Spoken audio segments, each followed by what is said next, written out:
So, if you called a credit repair company today and they told you they've been doing business for 10 years or 12 years or 13 years, it changes every time.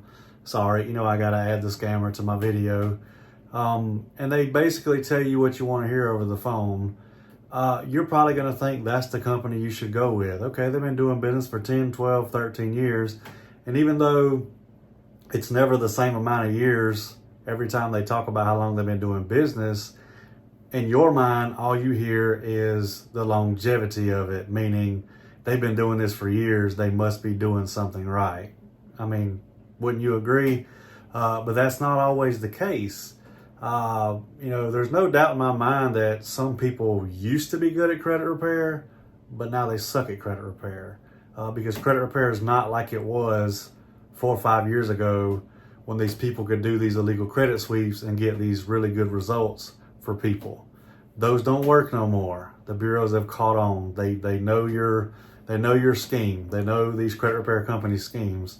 But the point of this video is, just because somebody's been in business for a long time, or in this case, scamming people for a long time, doesn't mean they know what they're doing.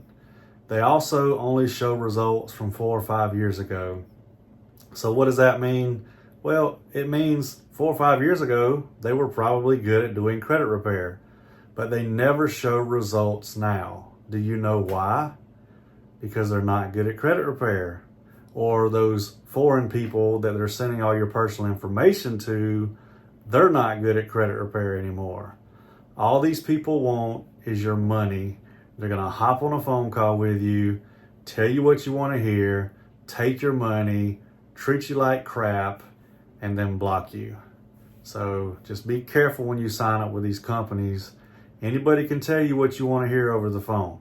Also, make sure you read any agreement or contract that they want you to sign before you pay them any money. You're not supposed to pay before anything's done anyway. If y'all have any questions, leave them in the comments. Hope y'all have a great weekend.